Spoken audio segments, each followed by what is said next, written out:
I went camping solo in a quiet section of national forest land, somewhere in northern Idaho. I'd spent weeks staring at maps online, looking for a place off the beaten path, something away from people, away from cell service, just quiet woods and time to myself. Eventually, I found a spot, a patch of forest with no trails, no campsites, no signs, just green on the map. There was a single dirt road that led in that direction, barely a road anymore, just a narrow path through tall trees with a few pull-off spots along the way. I parked my car on one of those dirt pull-offs and loaded up my pack. I had enough gear and food for 3 days, and I planned to be completely alone the entire time. I hiked in about 2 miles, not on any trail, just bushwhacking through brush and stepping over deadfall. It wasn't too hard. This part of the forest was quiet, peaceful, not too dense. I found a small stream running through a flat clearing, shaded by tall pines and birch. It looked perfect. I set up my tent a few feet back from the water, got a small fire going with dead wood, and settled in. That first night was everything I hoped it would be. Crickets chirping, the occasional hoot of an owl somewhere off in the distance, the soft rush of the stream. The air was cool and crisp. I sat by the fire, warmed a can of food, and then lay back in my sleeping bag feeling like I had made the right choice to come out here. No stress, no people, no noise except for the woods. I fell asleep without any trouble at all. I don't know what time it was when I woke up. It was still pitch dark, no hint of sunrise yet. And it wasn't a sound that woke me, it was a feeling, like when someone is staring at you, like the space around you isn't empty anymore. I didn't move. I just lay there in my sleeping bag, eyes open, listening. My heart started to pick up, and my ears were wide open, trying to catch anything. A stick snap, a footstep, anything, but there was nothing. Just the same stream trickling along, same occasional chirp of a cricket. No wind, no footsteps. I kept still, barely breathing. I even held my breath at times, trying to hear better. Eventually, I must have drifted back off to sleep, because the next thing I remember was sunlight cutting through the trees and the sound of birds in the distance. It was early. The fire had long since gone out. I crawled out of the tent, stretched a bit, and walked over to the water to splash some on my face. And then I saw them. Footprints. Not mine. They were around my tent in the soft dirt. Not just 1 or 2, but a whole circle. Someone had walked around my tent. Slowly. Twice, maybe 3 times. The ground was soft enough to show tread patterns, and they definitely weren't mine. Different size. Deeper in some spots, like whoever made them was standing still and shifting their weight. I stood there staring for a long time, just trying to make sense of it. There were no other campsites nearby. I hadn't passed anyone hiking in. No tire tracks by the road. No voices in the woods. Nothing. I was 10 miles from the nearest ranger station, and that was in a different direction. Whoever it was, they came through this forest without leaving much sign. Just those prints. And they were fresh. I kept trying to come up with a reason someone would be out here. Maybe another camper I just hadn't seen. Maybe a hunter, even though it wasn't hunting season. Maybe a ranger, though they usually announce themselves and don't creep around people's tents in the middle of the night. None of it made sense. I walked a wide circle around the clearing, looking for more prints, more signs, broken branches, torn leaves, anything. I found nothing. Whoever it was didn't leave a trail, or they were damn good at hiding it. The rest of the day, I tried to shake it off. I told myself maybe I made a mistake. Maybe the prints were from the day before, and I just hadn't noticed them. But that wasn't true, and I knew it. Still, I didn't want to pack up and hike out yet. I had 2 more nights planned and enough supplies. I just stayed alert, checked my knife, and kept the fire bigger that evening. That night, I didn't sleep. I turned off my lantern early and just lay in the tent, completely silent, staring at the dark ceiling. I had my knife in one hand and my flashlight in the other.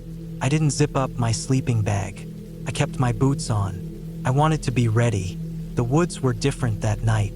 Not loud, not active, just still. No wind, barely any insect sounds. It was like everything had stopped moving. I waited, listening for hours. Every creak of a branch outside made my heart thump. At one point, a squirrel ran across the top of the tent, and I nearly jumped out of my skin. But then, maybe around 1 a.m., I heard it. Breathing. Not animal. Not snorting or snuffling. Not sniffing. It was slow, controlled, human, just outside the tent. I held my breath. I didn't move. I could hear it, long, quiet inhales and exhales. Not panicked. Not loud. Calm. Steady. It was maybe 3 feet from me, just the thin nylon wall between us. I didn't hear footsteps, just breathing, like someone was kneeling or crouching right beside the tent. I stayed like that for hours. I didn't turn on the light. I didn't move the knife. My hand was stiff from gripping it so tight. The breathing would pause for minutes at a time, and I'd think it was gone. But then it would start again, even softer. Sometimes it would move slightly, like someone shifting their weight, but there were never footsteps. No leaves crunching, no zipper, just presence. When the sky finally started to brighten and the light started leaking through the nylon, the breathing stopped. I waited until full daylight before unzipping the tent. There was no one. I stepped out slowly. The woods looked calm again. Still, the same as yesterday morning. I checked around the tent again. No new footprints. Nothing had been taken or moved. But then I saw it. Directly across from the tent on the nearest tree, carved into the bark in block letters, rough but readable, was a single word: stay. It hadn't been there yesterday. I would have noticed. I had walked right past that tree at least twice. It was fresh, jagged bits of bark still on the ground beneath it. The letters were cut deep. Someone had done it recently, and they had taken their time. I stood there, staring at it, and something cold ran through me. It wasn't a warning. It wasn't a threat. It was a message. And the way it was written, it wasn't rushed. It wasn't done in fear. It was calm, like whoever wrote it knew I would see it, like they wanted me to. I packed up in under 10 minutes. Tent, sleeping bag, food, everything. I didn't stop to eat. I didn't take photos. I didn't even bother trying to follow the stream back. I went in a straight line through the woods, checking over my shoulder every few minutes, listening for sounds behind me. My heart didn't slow down until I saw the glint of my car through the trees. When I got back to the road, there were no other vehicles, no other signs of people. I threw my gear in the back seat, locked the doors, and drove until I got signal again. I didn't stop. I didn't report anything. I didn't post about it online. I just went home. I've been camping my whole life. I've spent nights alone in the desert, in the mountains, deep in swamps. I've seen bears, heard mountain lions, gotten caught in storms, and slept in soaked clothes. But I've never gone back to that part of the forest. Not even close. And I never will.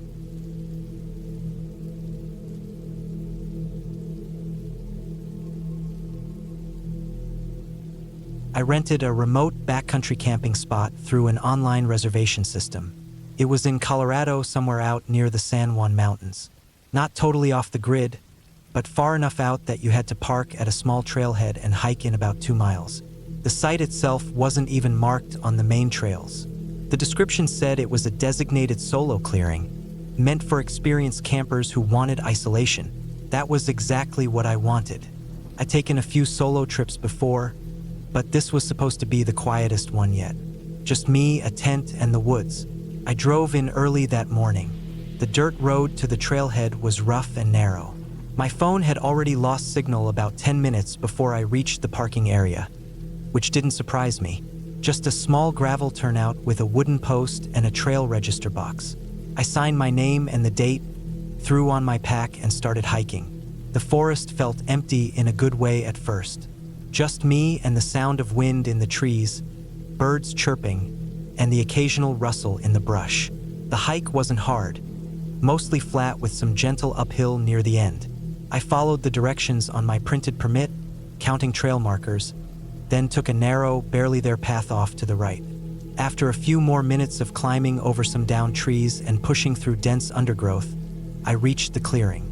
It was a nice spot, a flat open patch with soft pine needles underfoot and a little ring of rocks where someone had built a fire pit. Trees surrounded it on all sides, but they weren't packed too close, just enough to offer privacy.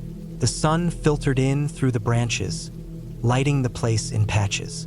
There was even a big fallen log that made a perfect bench. I took off my pack and walked a slow circle around the clearing. That's when I saw the tent. It was already set up, about 15 feet from the fire pit.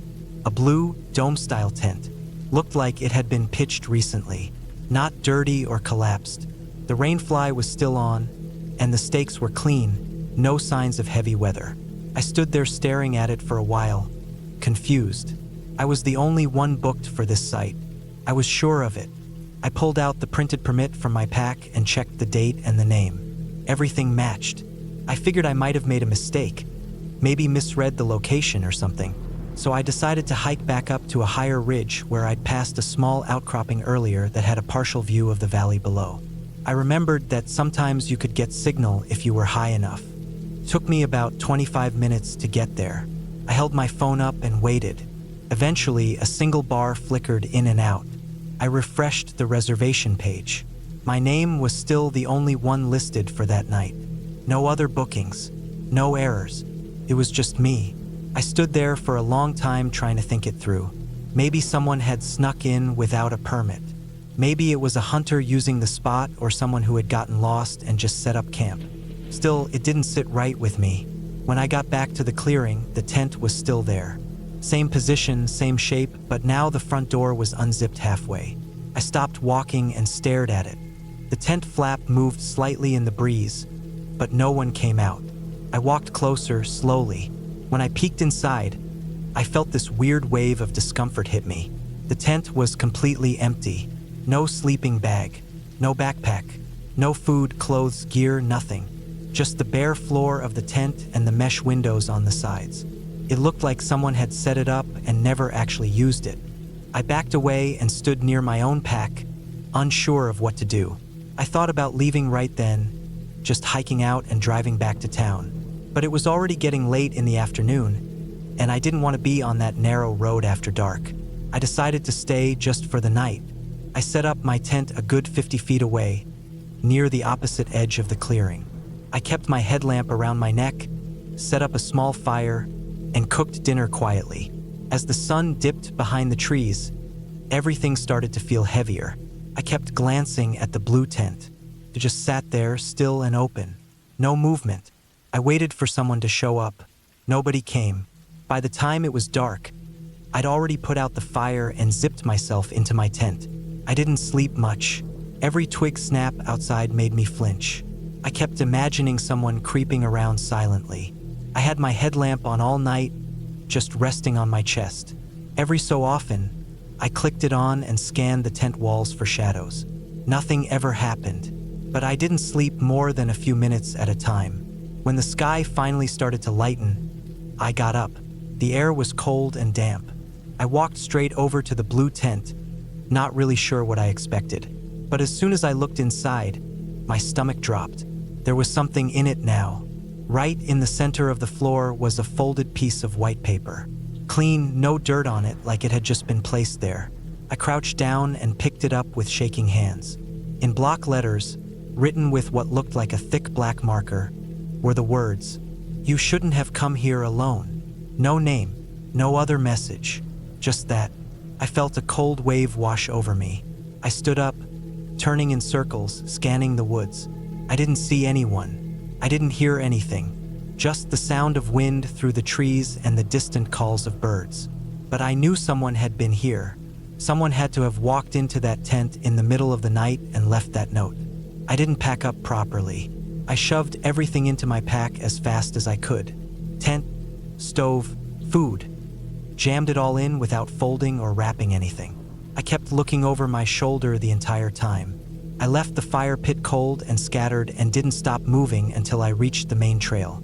I didn't pause to rest. I didn't eat. I didn't drink water until I was back in my car. When I finally reached the lot, my car was the only one there, just like when I arrived. I checked the trail register again. Only my name. No one else had signed in for that site. I drove straight into town. I didn't even stop for gas until I was half an hour away. When I finally did, I sat in the parking lot of a gas station and stared at the note.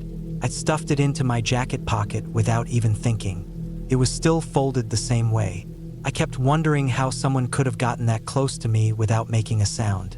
How they got inside the tent and left something without waking me up. I didn't report it. I didn't go to the ranger station. I didn't tell anyone for a while. What would I even say? There wasn't a crime. There wasn't a confrontation. Just a tent, a note, and someone who knew I was alone. But I've never gone solo camping since, and I never will again.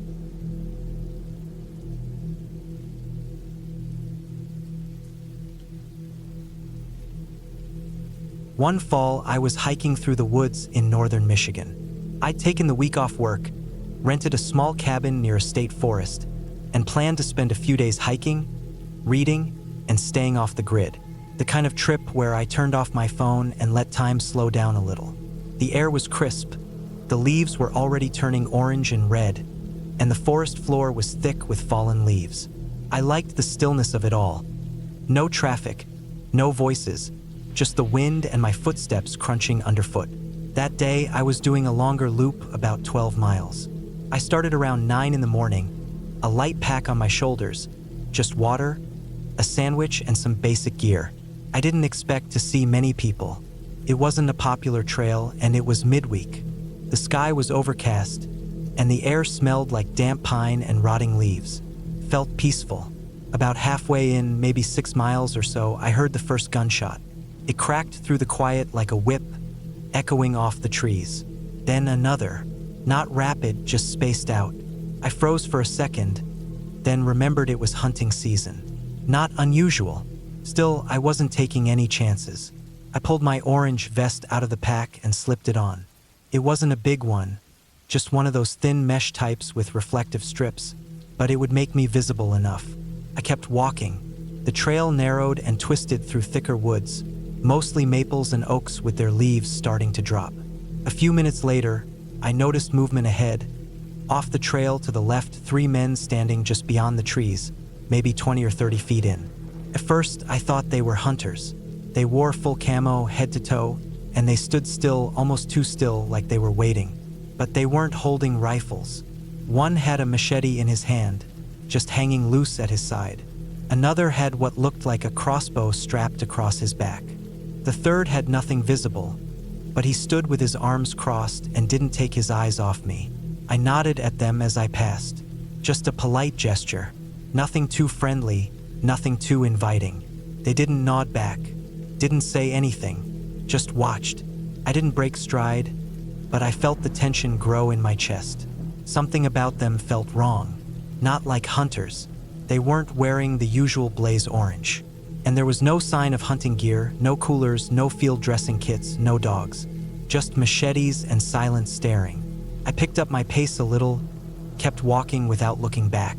The trail bent slightly and took me out of their line of sight after a minute or so. Still, I kept my ears sharp, listening for footsteps, for anything. Maybe half an hour later, I paused to drink water. I was back in a deeper stretch of woods, denser trees, darker under the canopy. That's when I heard it. A crack, like a branch snapping behind me. Not loud, but close enough to notice. I turned and scanned the woods. Nothing, just trees, shadows, silence. I started walking again, trying to stay calm. A few minutes later, another crack, then rustling. It wasn't steady, but it came in bursts, like something moving, then stopping when I did. Could have been a deer. This area had tons of them, but it felt wrong. The pacing, the pauses, it matched mine too perfectly. Every time I stopped, it stopped. At that point, I wasn't interested in finding out what it was. I sped up. Not a run, not yet, but fast hiking. Pushing hard through the leaves, keeping my eyes on the path and my ears wide open. My heart started to pound. The forest felt different, like it was closing in. Everything sounded louder. My breathing, the leaves underfoot, even the wind. I didn't want to panic, but I was getting there fast. I kept moving like that for maybe 20 minutes, never seeing anyone, just hearing that distant crunch and snap behind me, always just far enough back to stay out of sight. Then, finally, I saw 2 people up ahead, another pair of hikers coming the opposite direction. They were middle-aged, wearing jackets and day packs, walking slow and chatting. I felt this huge wave of relief. I didn't even say anything. I just slowed down as I passed and then turned and started walking with them like it was the most natural thing. They didn't seem to notice or care, just casual nods and small talk about the trail. I didn't explain what was happening. I didn't want to sound paranoid, and I wasn't sure what I'd even say. "Hey, I think 3 guys with machetes might be following me." Sounded crazy, but I stayed with them, walked the rest of the way out. It took another hour and a half to reach the trailhead. The whole time, I didn't hear anything else behind us. No footsteps, no movement, just normal forest sounds. When we finally got back to the parking lot, the sun was lower in the sky, and everything was cast in that cold golden light that comes in the late afternoon. The lot was mostly empty. My car was at the far end, parked under a big pine. I felt that same calm come back. I made it. I was fine. Then I saw them again. The 3 men in camo were stepping out of the woods, maybe 40 feet from the edge of the lot. They didn't come all the way out, just enough to be seen. No weapons in sight now, just standing there, watching. One of them, the one with the crossbow from earlier, tilted his head a little and smiled. Not friendly, more like the kind of smile you give someone when you've got a secret. A smug, knowing kind of grin, like he knew I saw them, knew what had happened, and was okay with me knowing. I stared back for a few seconds, then turned away, got in my car, locked the doors before even starting it. The other 2 hikers were already pulling out. I didn't wait around. I backed out fast and hit the road. I checked my mirror all the way back to the cabin. No one followed, nothing out of place, but I couldn't shake that smile. That night I couldn't sleep. I kept thinking about how they had nothing to gain by just watching me. Why carry blades and crossbows on a hiking trail?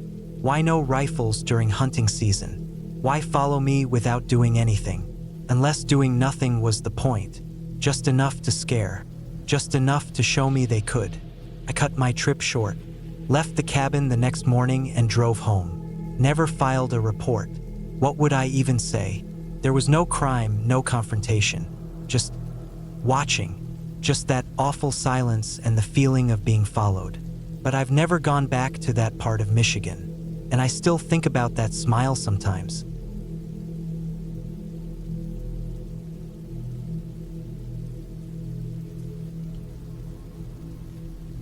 It was the 3rd day of my solo trek through the backwoods of Kentucky. I planned a 5-day loop, nothing extreme, just long enough to get away from everything. No cell service, no roads, no people. Just a pack, a topo map, and the trail under my boots. I'd camped near a creek the night before, woke up early, packed up my gear, and hit the trail by 7 a.m. The woods were quiet. Damp pine needles softened my steps. A thin layer of mist still hung low in some spots, especially around the hollows.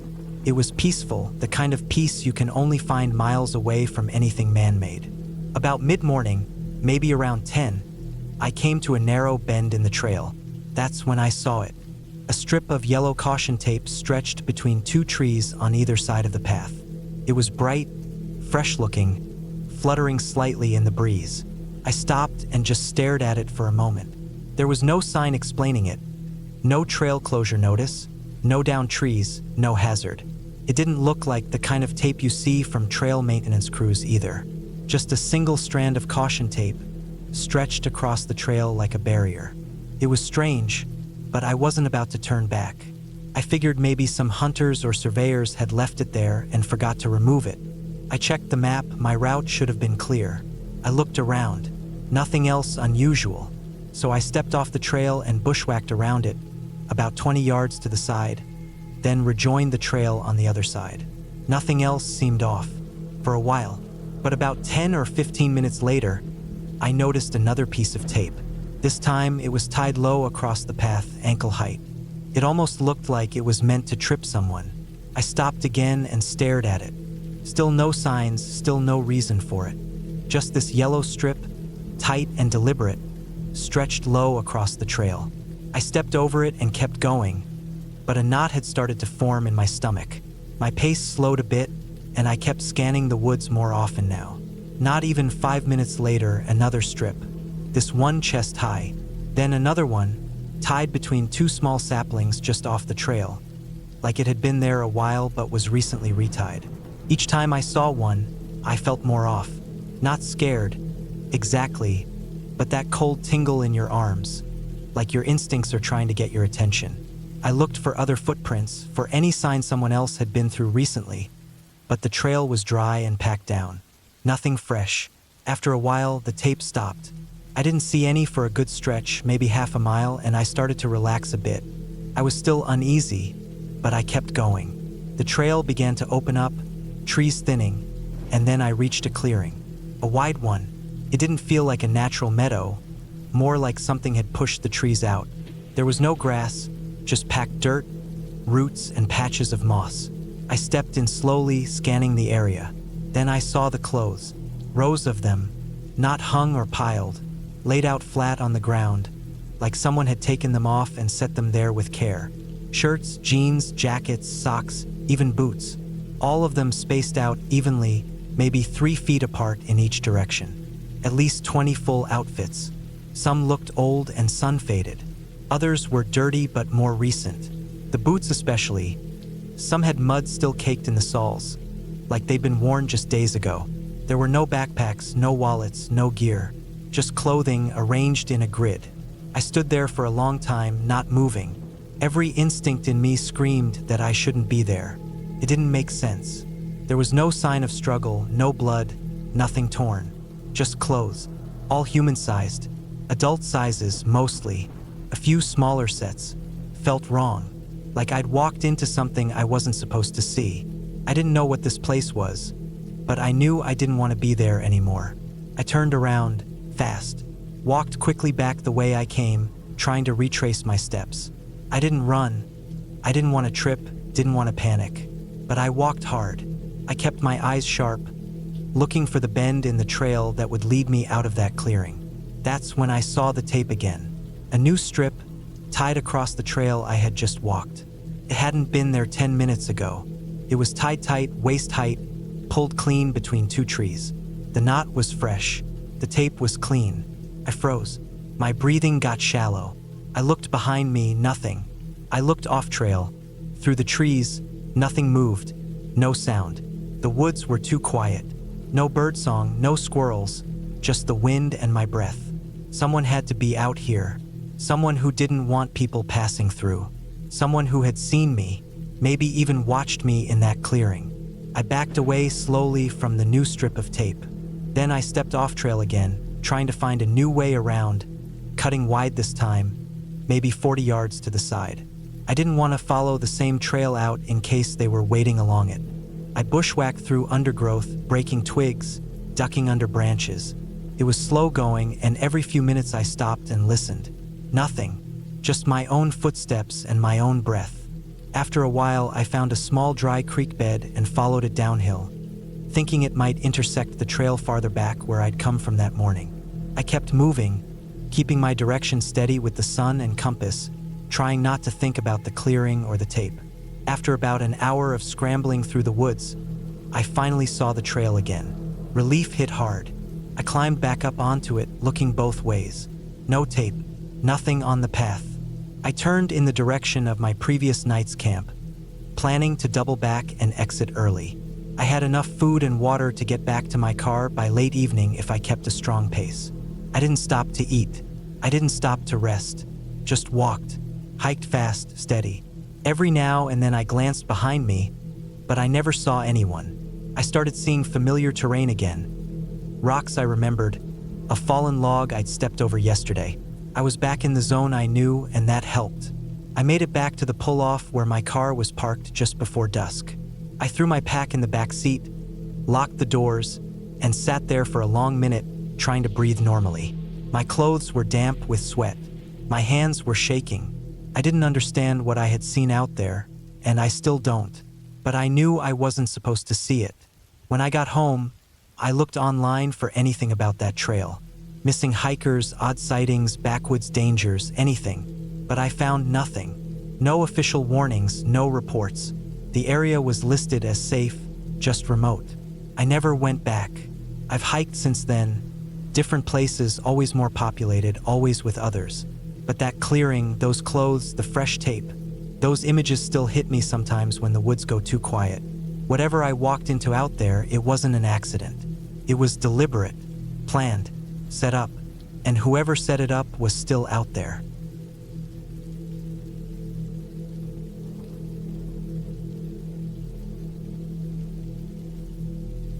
I went hiking with my cousin Dan in a lesser-known part of forest in Oregon. It was one of those unmarked trails he'd found through some old forum post. Just GPS coordinates and a vague description. The area wasn't on most maps, just a stretch of green between two fire roads and a lot of nothing in between. Dan liked that kind of thing. He was always looking for places that felt untouched.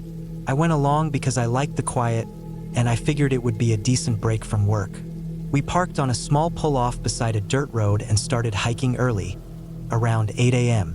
It was the kind of forest that felt heavy. Not because of weather or anything, just quiet. No wind, barely any birds. Even the bugs were weirdly absent. We figured maybe it had rained recently, or maybe the elevation was throwing things off. But we kept going.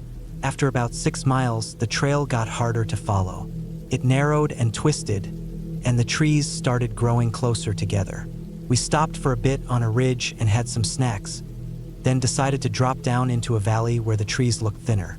That's when we saw the campsite. It wasn't like someone had just thrown a tent up and built a fire ring. It looked like someone had lived there for a while. There were tarps strung between trees, rope lines for drying stuff, a couple of folding chairs, one of them broken, and a heavy-duty plastic table with signs of old food stains. Everything was faded and dirty, but the weird part was how nothing looked overgrown. No moss on the surfaces, no buildup of leaves. It hadn't been abandoned for long, probably a week or 2 at most, but there were no signs of a person. No clothes, no boots, no backpack, no sleeping bag. Just the things they used. It was like they got up one morning and walked away without taking anything. Dan checked out the tarps and found a small stash of canned food tucked into a crate. No labels on most of them, but they weren't rusted, which meant they were fairly new. A rusted propane tank sat upright beside a stone fire ring, but it was clearly empty. The top was corroded and stained, like it had been leaking for a while. In the center of the site was a heavy-duty white cooler with a thick padlock on it. The kind you'd use for hauling meat or ice on a long trip. It was scuffed and dusty, but intact. We both kind of stood around it for a bit, not really saying anything, just looking. Something about it felt off, like the whole site had been arranged around it. There were scratch marks in the dirt nearby, like someone had dragged it into place and left it there. Dan walked a circle around it, maybe thinking he'd find a key somewhere, but I didn't want to touch anything. The whole camp felt wrong. Not like someone dangerous had been there, just like it wasn't meant to be seen. Like we were somewhere we weren't supposed to be. After a few more minutes, we decided to leave it alone and keep hiking. It was getting late in the afternoon anyway, and we wanted to set up our own camp before it got dark. We hiked another 2 miles and found a small clearing near a slope that overlooked a dry creek bed. We pitched our tents side by side, built a small fire, and made some simple food. Neither of us talked much that evening. I think we were both still thinking about that sight. It wasn't terrifying exactly, just uncomfortable. You could feel it under your skin. I didn't say anything because I didn't want to sound paranoid.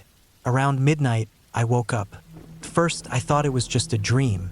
I had that half-awake feeling, like I'd been startled by something but couldn't tell what. I lay still, eyes open in the dark, trying to listen. And that's when I heard it, an engine. Low, steady, not moving, just idling. It sounded maybe 50 yards away, maybe closer. There were no drivable paths near us. Nothing on the GPS. We were deep in the woods. That sound made no sense. I didn't move. I didn't unzip my tent. I just lay there, frozen, listening to the soft hum of it. Didn't rev, didn't fade. Just kept humming low and steady. I could hear Dan shift in his tent. He was awake too. I knew he heard it. We didn't say anything. Neither of us wanted to speak, not even in whispers. After a few minutes, maybe 5, maybe 15, the sound stopped, like someone had turned a key. Silence dropped back into the trees. That silence was somehow worse. I didn't sleep much after that. Just lay there, ears straining, heart beating fast for what felt like hours. Dan didn't make a sound. We both stayed in our tents until morning. When it was light enough to see, we packed up fast. No breakfast, no sitting around. Just grabbed our gear and headed straight back toward the old camp. I don't even know why, curiosity probably, or maybe just the need to know we hadn't imagined any of it. Took us a bit to find the place again, but when we did, we both stopped cold. It was gone. Every tarp, every rope, the table, the chairs vanished. Even the fire ring had been kicked apart, scattered like someone didn't want it to be found. But the strangest thing was the spot where the cooler had been. The dirt was fresh, like it had been raked or disturbed in the night. And right there in the center, scratched into the soil with what looked like a stick, were the words, "Don't open it." The letters weren't neat. They looked hurried, desperate. Some lines were deeper than others, like whoever wrote it had been shaking. We just stood there staring. The prints around it were a mess, drag marks, indentations, maybe tire tracks. I couldn't be sure, but it looked like someone had used a cart or something to haul everything away. That was enough for us.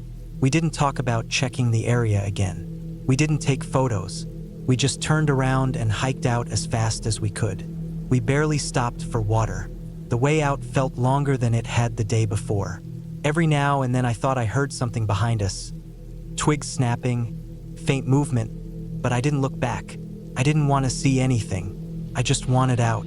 We got back to the car by late afternoon. Everything was still there, no signs of anyone else. We didn't talk much on the drive back. Dan dropped me off at home, and I didn't hear from him for a few days. When we finally did talk, we agreed not to tell anyone else. Not because we were scared of being believed, but because we couldn't explain it. Who would set up a full camp, then haul it out overnight without a trace? Who was out there with a vehicle deep in the woods? And what the hell was in that cooler? I still think about it sometimes, especially the sound of that engine. The way it just sat there in the dark, not moving, like someone was waiting, watching.